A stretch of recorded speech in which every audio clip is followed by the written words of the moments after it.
Salve galera, eu sou o professor Michael Loureiro de Física e estou trazendo para você aqui na Liga da Física aulas sobre eletromagnetismo. Hoje nós vamos falar sobre a indução eletromagnética e como é que nós podemos verificá-la no nosso dia a dia, beleza? Mas antes disso galera, não te esquece, te inscreve no canal, ativa o sininho de notificações, senta aquele like e compartilha esse vídeo, pois o canal está crescendo por causa de você. Vem com a gente aqui na Liga da Física.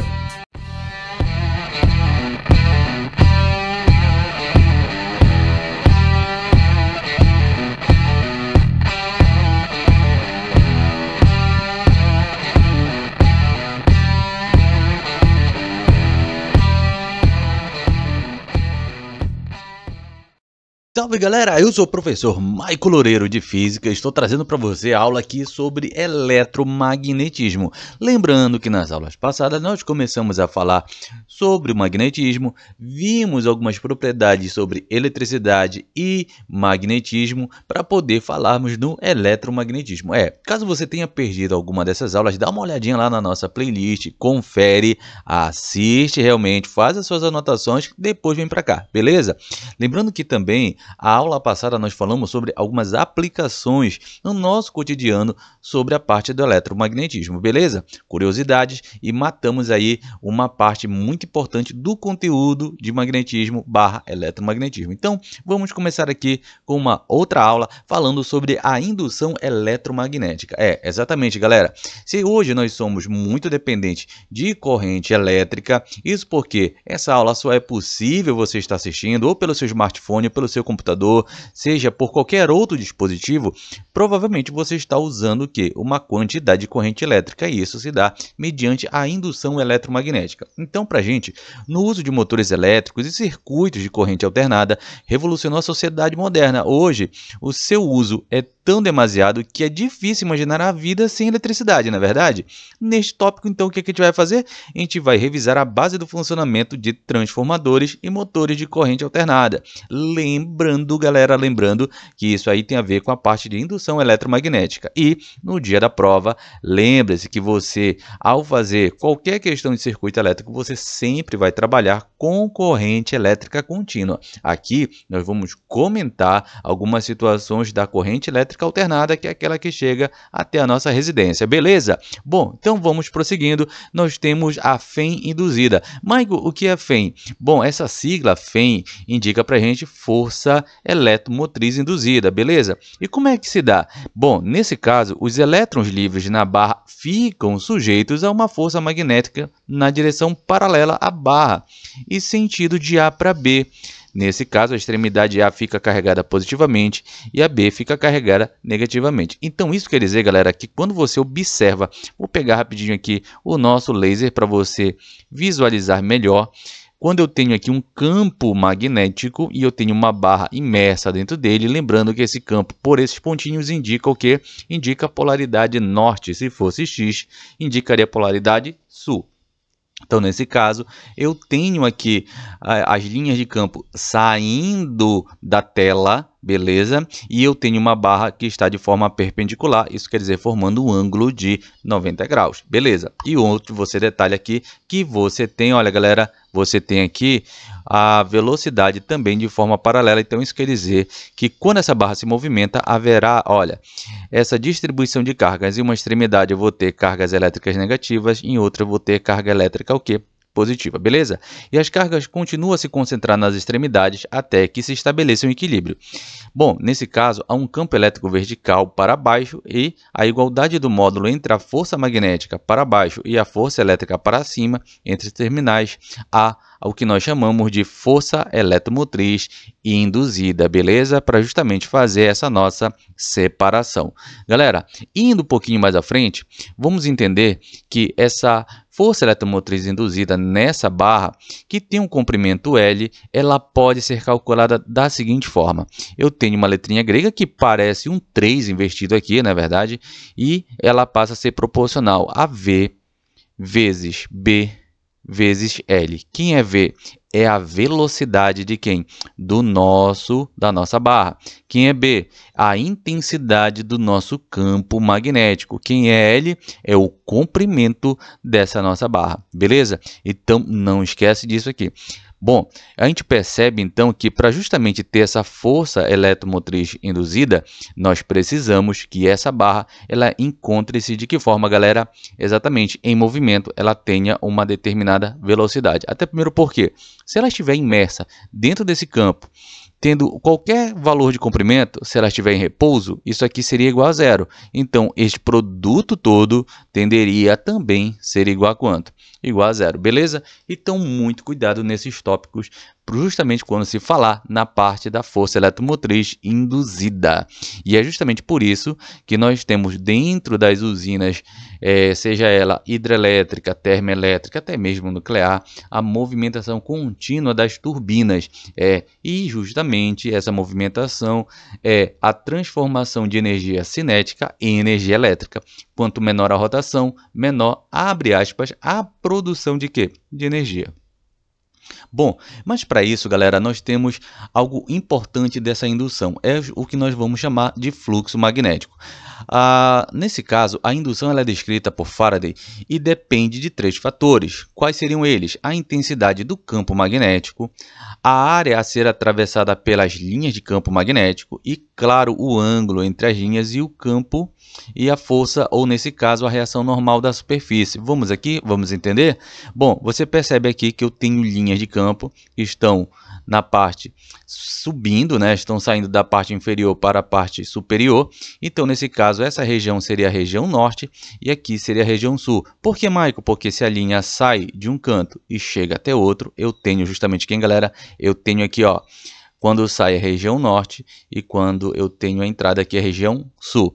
E aí eu percebo que eu tenho uma área aqui a ser atravessada. Tudo bem? Então, nesse caso aqui, você percebe que todas as linhas conseguem atravessar justamente esta área. E se nós formos ver com um pouquinho de mais atenção, nós teríamos que essas linhas, em razão a essa superfície, eles vão estar dispostos de que forma? Exatamente, formando um ângulo de 90 graus.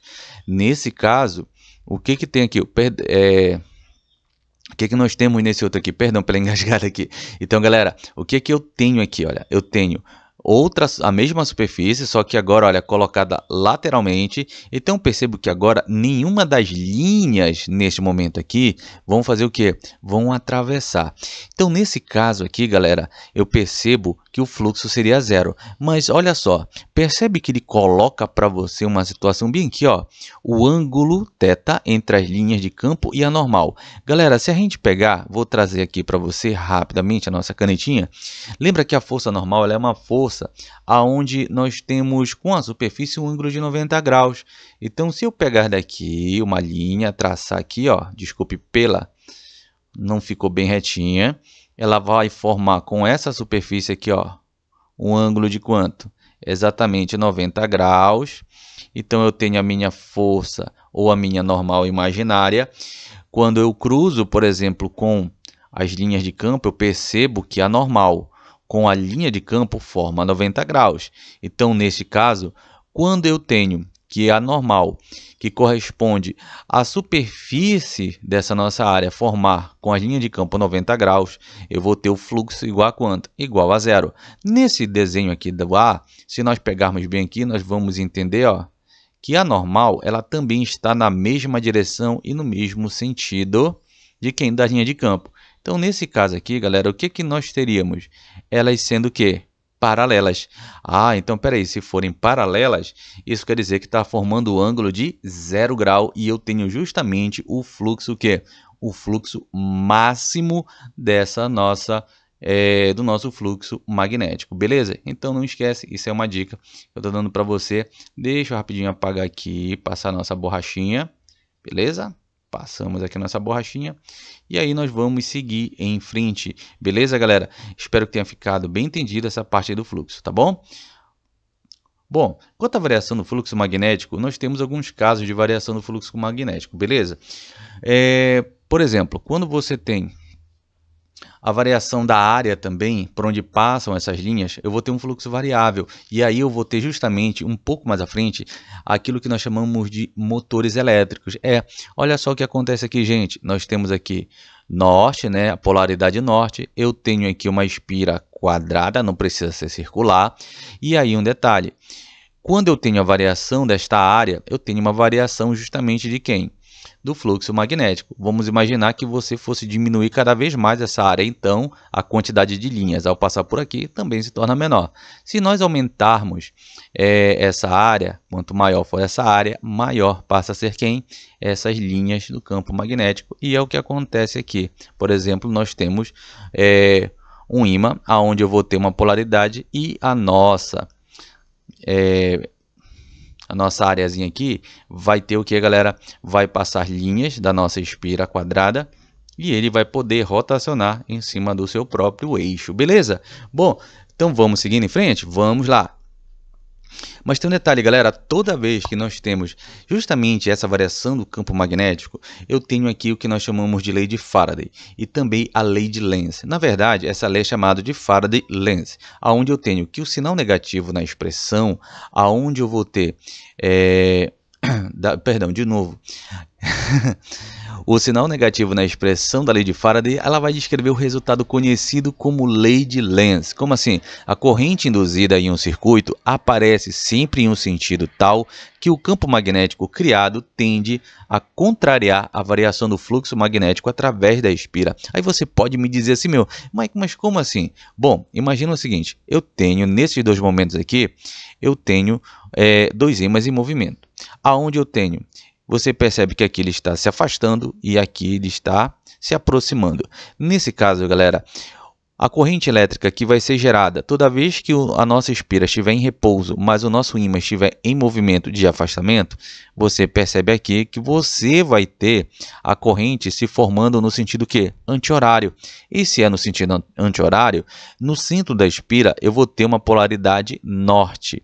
Quando eu tenho aqui o ímã se aproximando, eu vou perceber que a nossa corrente ela vai estar, olha, se movimentando no sentido horário agora, tá?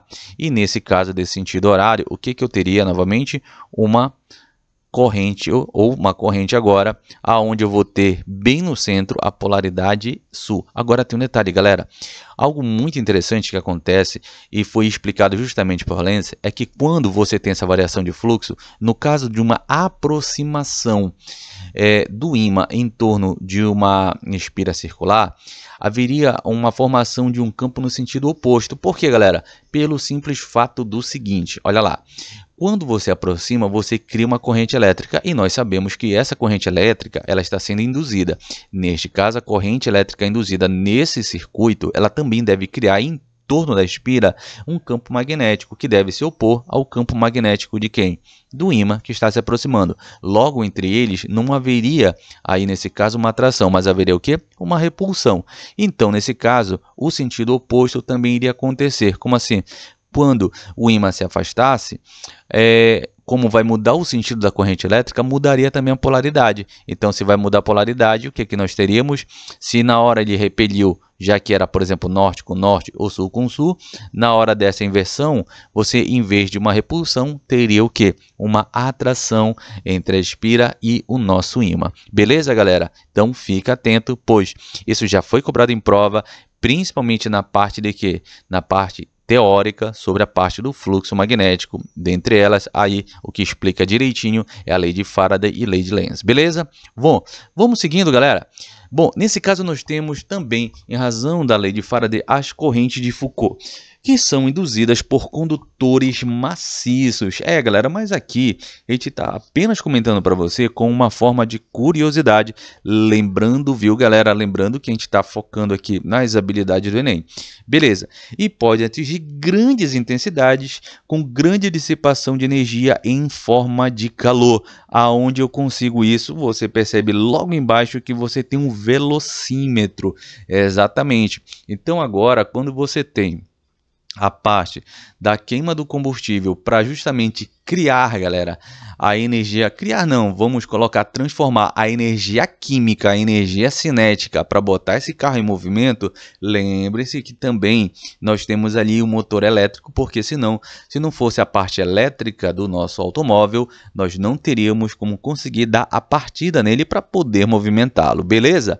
Bom, Então, seguindo mais em frente, eu quero chegar nesse ponto com você, a corrente elétrica alternada. Lembra que eu falei para você logo no comecinho da aula que toda vez que for falar de corrente elétrica, para uma questão física que você vai prestar dentro de uma prova, dentro do Enem, não esquece que a corrente elétrica que você vai trabalhar ali é apenas a corrente elétrica contínua, que é aquela que sai do maior potencial para o de menor potencial. Mas a corrente elétrica que sai da usina hidrelétrica e chega até a nossa residência é a corrente elétrica alternada, tudo bem? E essas correntes, né, são correntes induzidas no sentido alternante, provocadas primeiro pela indução eletromagnética, pelo funcionamento de motores elétricos mediante a rotação de espiras em regiões atravessadas por um campo magnético, em movimento de vai e vem. Podemos dizer que a expressão geral da corrente I, ou nesse caso da corrente elétrica, depende do valor máximo de uma função trigonométrica, e essa variação ela pode ser senoidal. Como é que você pode calcular? Bom, isso aqui, galera, dificilmente você pode encontrar dentro de algum livro, mas aqui é uma informação que somente o pessoal aqui da Liga da Física está trazendo para você. Então, essa corrente elétrica induzida, ela pode ser calculada pela corrente elétrica máxima vezes o seno de ômega vezes T.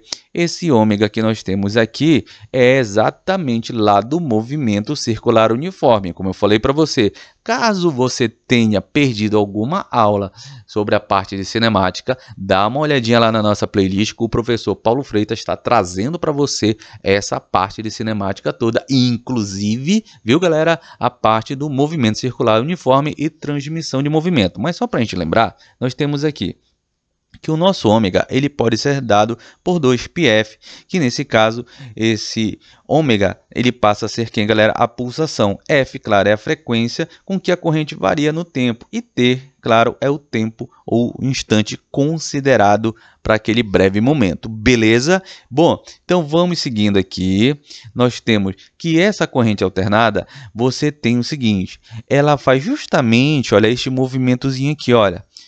Aquele mesmo movimento que você tem quando você fala em ondas. Como assim ondas, Maico? Aquela mesma onda, que seria uma onda transversal, mas percebe que eu tenho ela um valor máximo e tenho um valor mínimo. Só que tem um detalhe, se a gente pegar pela parte da ondulatória, essa distância que vai deste ponto da linha horizontal até esse pico que nós chamamos de crista, ou deste ponto até a parte mais baixa que seria o vale, isso para a gente seria chamado de quê? Seria chamado justamente de amplitude. E essa oscilação vai mostrar para a gente que nós temos uma corrente elétrica máxima e uma corrente elétrica mínima. Então, nesse caso, você está vendo que ela está de que forma o quê? Se alternando entre máximas e mínimas com a mesma intensidade. E esse valor, ele pode ser dado naquilo que nós chamamos de valor eficaz da corrente. Ele pode ser dado aqui, olha galera, pegando a intensidade da corrente elétrica máxima, dividindo pela raiz de 2, beleza? Mas também, galera, isso aqui é apenas aqueles toques. Aqui nós costumamos dizer que não existe macete, existe na verdade aquela questão bem desenvolvida, beleza? Então segue aqui na Liga da Física com a gente para justamente você entender como é que se dá essa corrente elétrica. Então nós temos aqui que essa corrente elétrica ela vai poder sofrer uma alternância, como assim? Ela pode ser maior ou menor. Como? Através dos transformadores. E galera, o que é um transformador? Galera, o transformador ele é aquele dispositivo utilizado para baixar ou aumentar a tensão e a corrente elétrica num circuito. E vale lembrar que neste momento o que ele vai deixar constante das grandezas físicas é a potência, beleza? Só que o nosso transformador ele é justamente, galera, olha aqui, ó, ele é justamente feito de um quê? De um núcleo de ferro, beleza? Você percebe que ele é vazado. Nós temos espiras, nesse caso enrolados, tanto de uma extremidade quanto de outro, e nós temos um fluxo magnético. Nós temos a voltagem primária, número de espiras, nós temos aqui ó, a voltagem secundária, e aqui nós podemos aumentar ou reduzir essa DDP. Lembrando que quando você tem que potência pode ser calculada pegando tensão vezes I, nesse caso tensão vezes corrente elétrica e DDP são grandezas inversamente proporcionais, e é justamente justamente por isso, galera, que quando eu tenho a geração de energia elétrica numa usina hidrelétrica para compensar as perdas pelo meio do caminho nessa transmissão mediante o efeito Joule, o que vencer o efeito Joule, galera, vencer justamente o que? Vencer a transformação de energia elétrica e energia térmica para poder chegar na nossa residência, é que as tensões que saem de uma usina hidrelétrica são extremamente elevadas, só para compensar essa perda de energia. Mas tem um detalhe, quando chega em casa, ela chega com uma intensidade menor, 110 ou 220. Agora tem um detalhe, por que isso acontece? Bom, nesse momento, como efeito de segurança, é necessário fazer esta redução, pois se fosse entrar para sua casa uma DDP extremamente alta, ele pode gerar uma diferença de potencial em determinados pontos e provocar acidente. Então é justamente por isso que existem nos postes os transformadores e alguns também que quando compram algum tipo de produto que vai ser ligado numa fonte energética e nesse caso precisa ser transformado a DDP daquele aparelho, você também tem os transformadores manuais. Mas a relação que eu queria trazer para você aqui é o seguinte, beleza? A relação entre a DDP no primário, neste caso na DDP primária e secundário, depende exclusivamente, claro, da razão do número de espiras que vão estar enroladas justamente aonde, galera? Exatamente, justamente aqui, ó, nesses dois pontos. Então eu tenho aqui, olha, a DDP primária sobre quem a DDP secundária, ela é proporcional ao número de espiras primárias sobre quem? Sobre o número de espiras secundárias, beleza? Então aqui você tem, na verdade, esse fluxo magnético que você vai poder intensificar ou reduzi-lo, dependendo, claro, daquilo que você realmente quer. Então não esquece dessa relação, é só uma regrinha de 3 e vai fazer toda a diferença para você dentro da sua prova. Então não esquece, viu, galera, que quando eu tenho um transformador, eu posso diminuir a DDP, mas se eu diminuir a DDP, a corrente elétrica aumenta e vice-versa. Tudo bem, galera? Gente, nós vamos ficando aqui. Eu sou o professor Maico Loureiro de Física, aqui do canal Liga da Física, e peço uma coisa para você. Antes de você sair, faz o seguinte, se você não for inscrito no canal, te inscreve, dá essa força. O canal está crescendo porque você está nos ajudando e nós estamos trazendo toda semana aula nova e vamos começar também agora a postar resoluções de exercício. Galera, para você que estava aguardando, em breve nós vamos ter as soluções de exercício de todas as disciplinas, nesse caso aqui de física, tá? Nesse caso os assuntos, perdão. Então não te esquece, dá o seu like, compartilhe esse vídeo, assina, te inscreve aqui no canal e ativa o nosso sininho de notificação, pois toda semana tem aula nova. Eu sou o professor Maico Loureiro e estou deixando para você aqui um forte abraço.